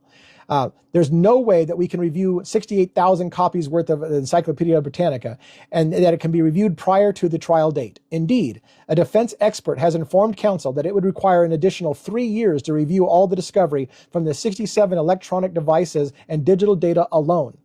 By providing discovery in this manner, the state is failing to comply with their obligation under Brady versus Maryland and Giglio versus United States and several other law states, things they have here.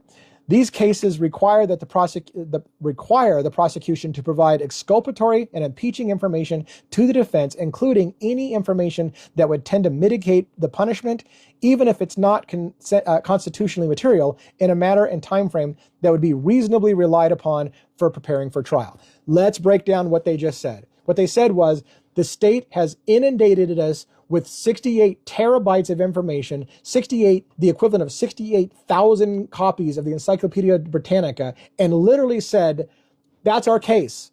You guys defend for it. And what they're saying, and they'll say several times in this document, case precedent states, sorry, I'm starting to shout again. State precedent states that the prosecution is required to enumerate what exactly they're going to bring against the defense, so that the defense has a proper amount of time to know what they're going to key on. Right now, what the prosecution has done is said, we're giving you so much information, it'll take 3 years to review it, and somewhere in there is our evidence that we're going to present in court, and we're not going to tell you what we're going to present in court. You need to figure it out. And we're going to tell the court, you've had this for a long time, but you really have been inundated with so much information, there's no way you can know where it's going. And they repeatedly state, you have to enumerate what you're going to bring against him. You have to point out what are the key points you're going to make on the witness stand so that we have a time to review it and see what you're going to present. But they have not done so. And they've even been warned by the judge, you need to provide the defense a list of what you're actually going to present. And they refuse to do so. And therefore, the defense is saying, you must take the death penalty off the case at a minimum, because the prosecution is not playing by the rules. You've warned them before to play by the rules, and they're still not playing by the rules. So at a minimum, for God's sake, take the death penalty off the case, or the execution part, because they're not playing by the fair rules. Yeah, it does sound familiar, if you're talking to me. So timely and meaningful disclosure is indispensable to the effectuation of the right of a fair trial, due process, and effective assistance of counsel, and the right to be free from cruel and unusual punishment pursuant of the 6th, the 8th, and the 14th Amendments of the United States Constitution and Section 6 and 13 of the Article 1 of the Constitution of the State of Idaho. So basically, they're pointing the case law. You have to give us timely and meaningful disclosure per case law. Meaningful disclosure is not 68 or 67 terabytes of data dump on you and say, figure out what our case is. That's not meaningful.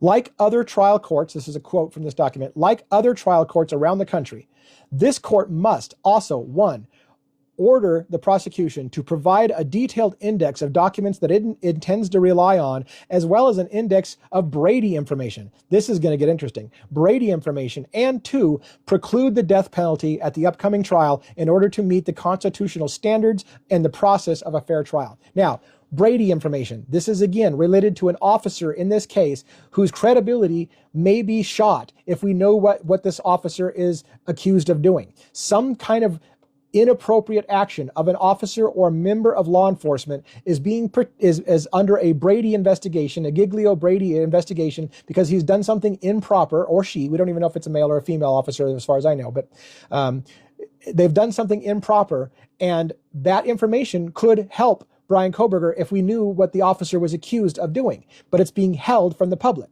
Now, here's where it gets legally and nuanced. There's a statement in this document. I may read it if we have time and I don't have my battery die. There's a statement that the defense has stated, even if we know what that Brady case is, even if we know, it is imperative that the prosecution disclose it in discovery. Why? Because what they're saying is, we might know exactly what this officer did. We know exactly what the officer did, but we can't mention it in court if it hasn't been brought up in discovery.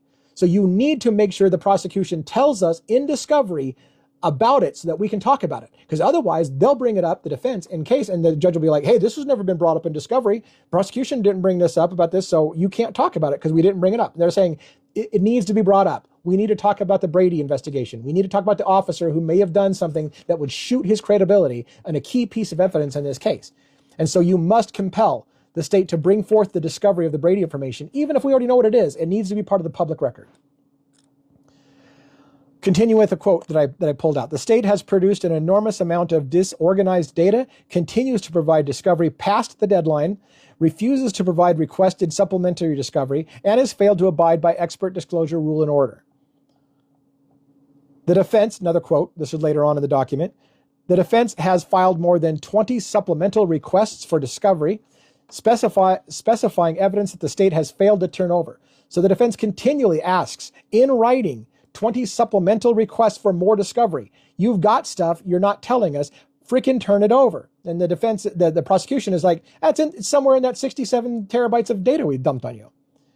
Here's some cool statistics. And some of these numbers are so big, I'm going to get them wrong. So I feel bad because I don't even know the number of zeros in these numbers. So let's start with the easy ones.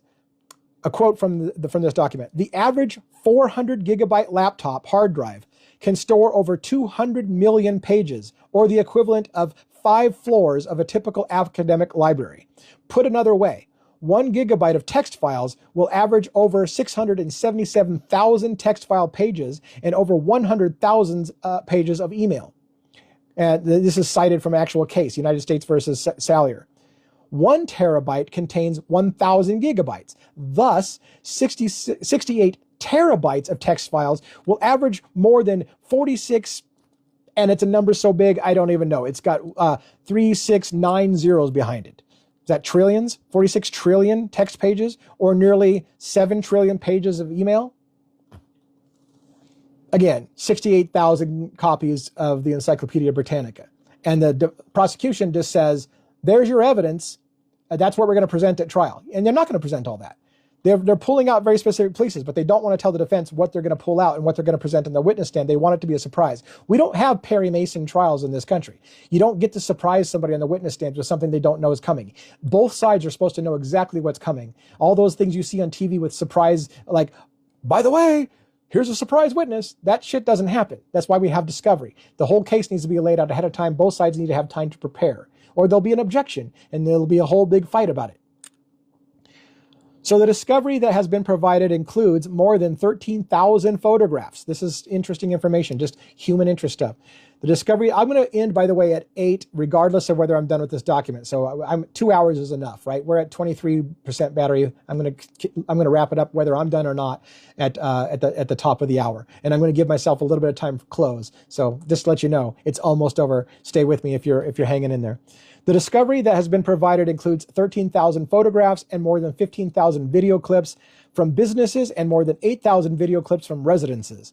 It is so those are cool numbers, right? Like 13,000 photographs, 15,000 video clips from businesses.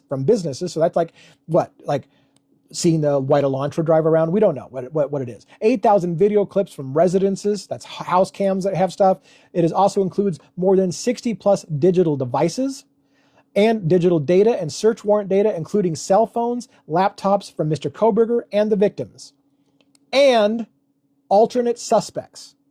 Holy shit, that word just got into that wording.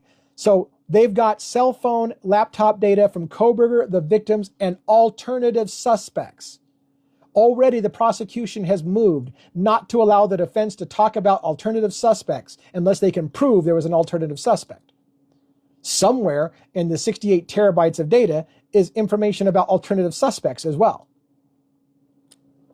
And various other things that make you go, and various other individuals who knew the victims.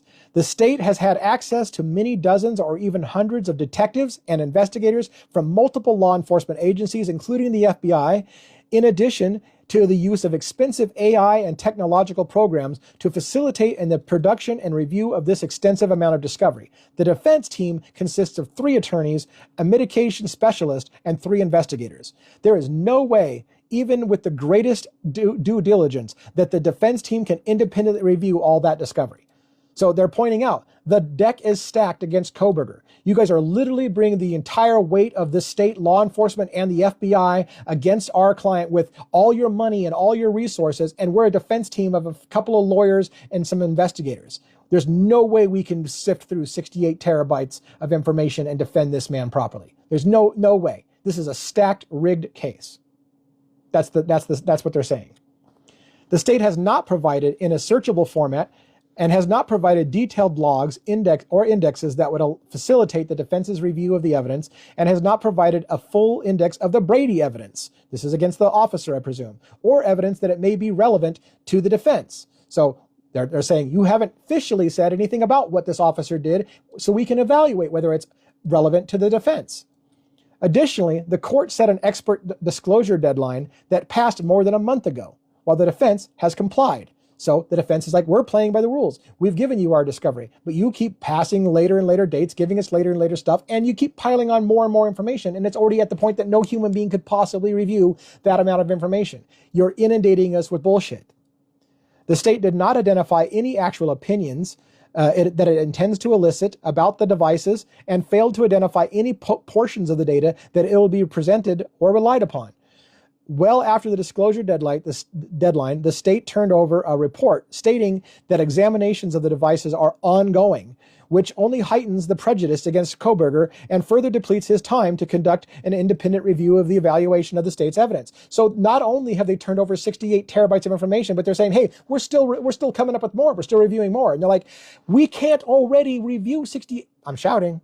We can't already review 68 terabytes of information. How the hell am I supposed to wait for you to continue your investigation and dump more on us? It's impossible. You are asking for the physically impossible. No human being could do that. No small team of 3 people could do that. Moreover, even after the court told the state that its job was not done with disclosure, so the state had warned, or the court had warned the state that their job was not done in properly informing the defense, the state produced a circular argument blaming the defense in its rebuttal disclosures about electronics and the digital age and third-party warrants. Basically, all these excuses why they can't come up with discovery in a timely fashion. And basically, the court was like, you're not providing discovery properly to the defense. Well, you know, it's hard to get this stuff. And they just talk in circles and don't address the fact that they're not providing discovery in a timely fashion. For those of you who want to see justice done, whether you think Koberger did it or not, it's only fair that both sides are on equal footing. Let the evidence be what the evidence is, right? So even if you think Koberger is guilty, shouldn't he have the right to have a right to know what evidence is being brought against him, so he at least has a chance to explain it? But they are overwhelming them and saying, we're not going to tell you what we're going to present in court. It's somewhere in 68 terabytes of data. Figure it out. Koberger requested additional discovery related to IgG. This is the data of the infamous genealogy information. After he learned of its existence for the first time, the state acknowledges that it had undisclosed information, but refused to provide it, and promised in part to provide some information, but no discovery has been disclosed. So in other words, the state has admitted, we've got even more DNA evidence or genealogy evidence against him, and they won't disclose it to the defense. This is not a fair trial. Already, it looks like it's not a fair trial.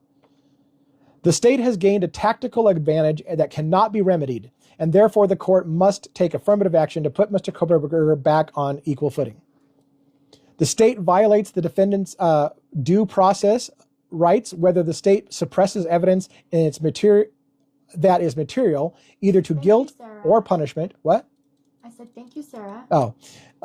Irrespective of good faith or bad faith. In other words, whether they're doing it on purpose or not, they have an obligation to provide a timely discovery, and they're not. They're overwhelming them. They're not pointing out their case. I'm saying it a million times. This is another quote. The prosecutor's duty to produce this material is self-executing.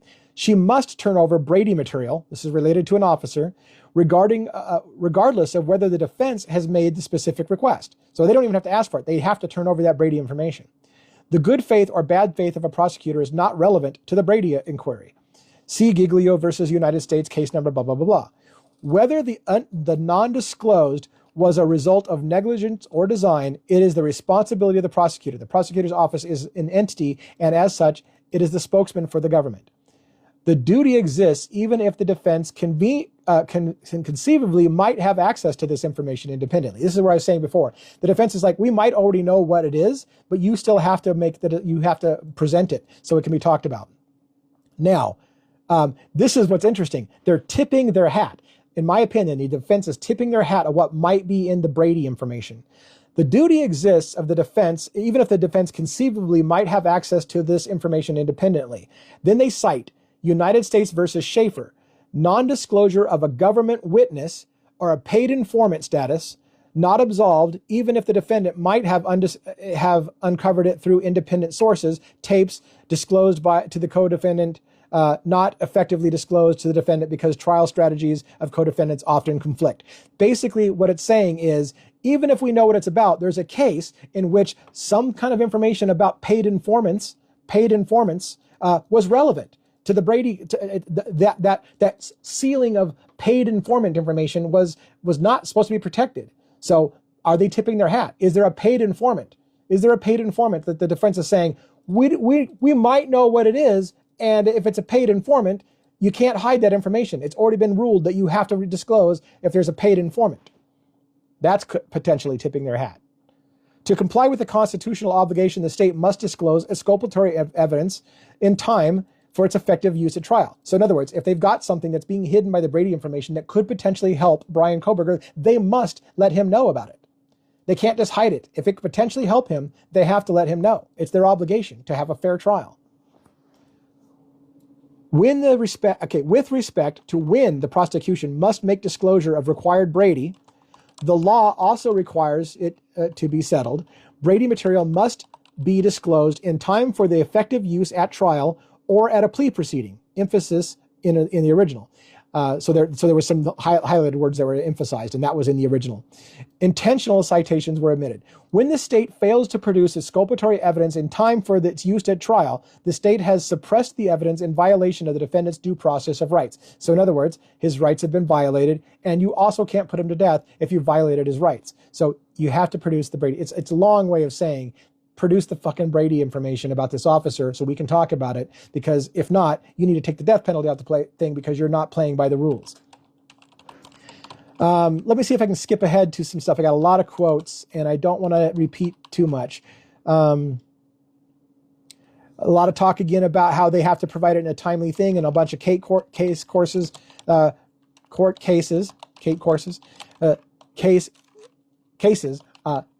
that establish that they have to provide it in a due time. Wow, I don't know why I stumbled all over that.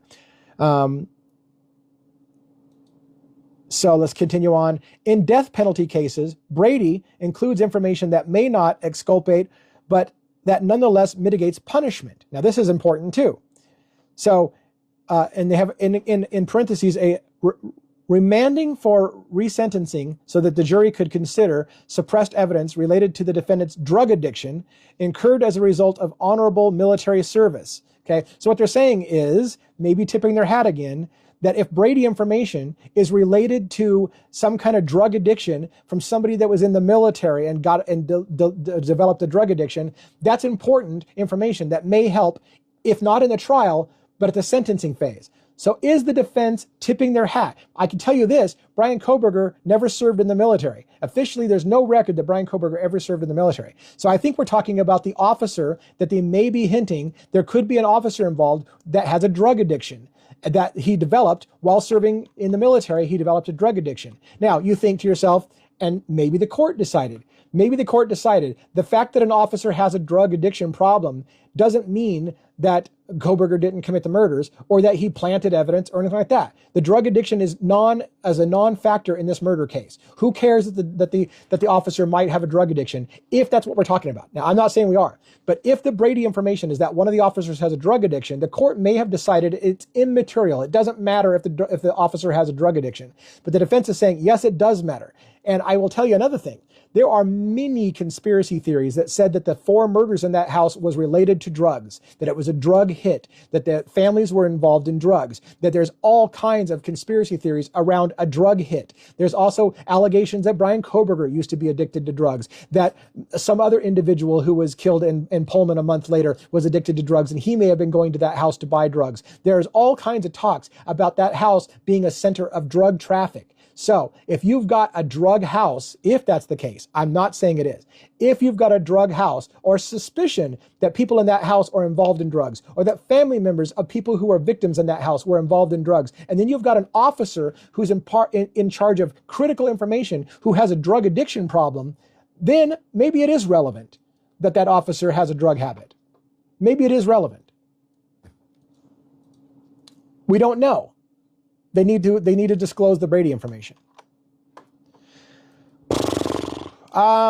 There's more that I have here, but that was really the big kicker that I wanted to give you on that one. So I think we can probably put that away. You're probably tired of hearing me talk anyways.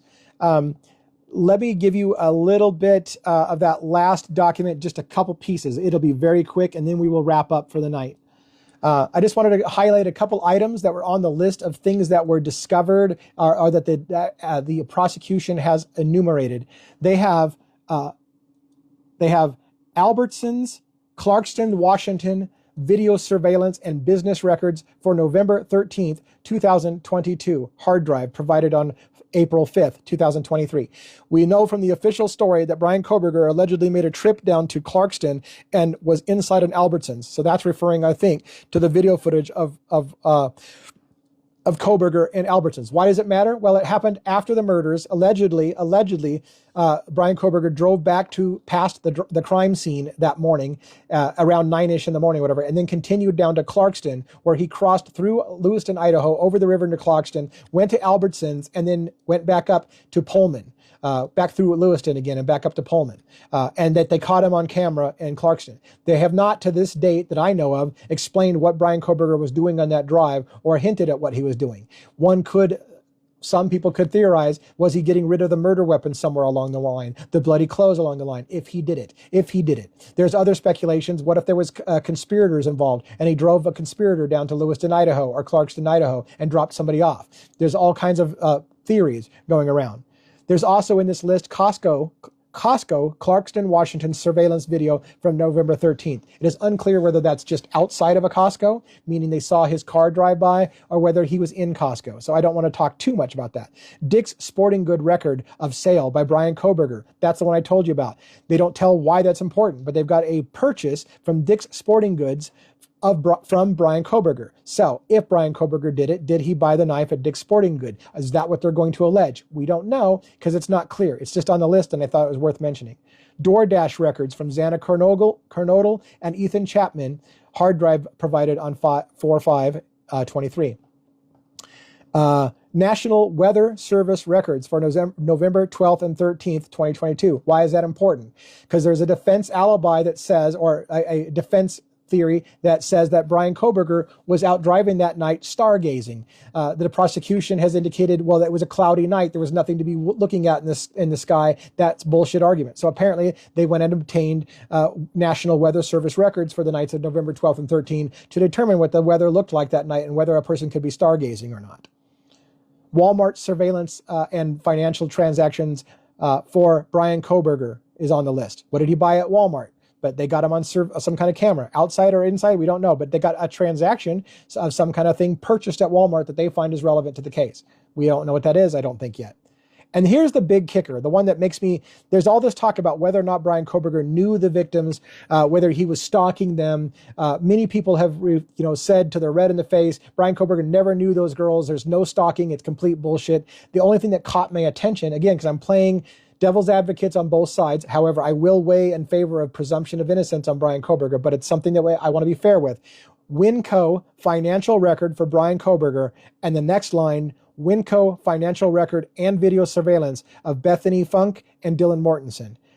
We don't know if they were at the same time, but if that's the same time, it suggests, this simply by their placement on the table, that Brian Koberger may have been in Winco and bought something at the same time Bethany Funk and Dylan Mortensen were in Winco. So that would lead or bolster the idea that he was maybe stalking them if that's the case. But we don't know anything other than they have some financial record of Brian Koberger from Winco and financial records and video surveillance of Bethany and Dylan. So none of Koberger, but a receipt maybe of Koberger's. That's funny because those are the two girls that survived. So if he was stalking them, right, he missed the target. So Rhonda is on fire. Rhonda is on fire. So there's a theory. There is a theory that I have heard, and I want to be careful. It's complete speculation, and it's unfair, right, for a lot of this stuff, but we're just talking. There's a theory that Dylan had a beef with one of the victims in the house, and that she may have worked with Brian Koberger or someone like him to come in and commit the murders because she just didn't like that girl. Kind of thing, and that she had a beef against one or more members of the house. And so Dylan's credibility about whether or not the reason why she didn't call anything in for 8 hours, the reason why she didn't act more appropriately is because Dylan knows that the people who came in and committed the murder, or the person who committed the murder. And so therefore, if you've got a record of Brian Koberger with the two survivors, not the victims, the two survivors, as Rhonda pointed out, then you have to ask, did they all know each other?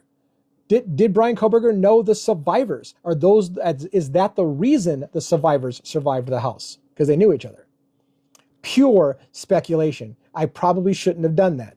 But I just want to say that Rhonda was like, she forced my hand. It's like, I was like, I'm just going to kind of let that go. And then Rhonda's like, wait a minute, I thought they survived the house. And I'm like, yeah, this is true. So that's it for tonight. Thank you for listening to me rant nonstop for 2 straight hours. Thank you for staying with us for the most of the point. A lot of people did stay for a long portion of this. The recording is going to be uploaded to our YouTube channel and our website, devilsadvocates.info. I'm trying to increase the productivity level and the professional level of our platform so that you can enjoy the product more. I hope that you are getting more interested in the Brian Koberger story, or conversely, the Luigi story, because I think both are fascinating and we can learn a whole bunch from both of those. Again, Rhonda and I are about to go on a family reunion. You could follow that if we can ever find a way to get you that link to the private chat if you're interested to know more about us as a person. If you don't, that's okay. I'm okay with that. But I do want to connect with human beings, and I want to get to know people, and I want to make some friends. And so I offer you a chance to come into our personal life and enjoy those trips. And I'm going to make recordings just for those who are interested in knowing us as people and our story. And some of the stuff that I won't say on TikTok or YouTube because it might get me kicked off. I'll be very blunt. I swear a lot more on my personal blog. But if you want to get involved in that, please send me a private message. I'll get you that link. Otherwise, everyone have a great night, and I'll see you next time. I might do a live again on tomorrow on YouTube just to check it out. But I don't know. My voice is hoarse. So have a good one. Bye.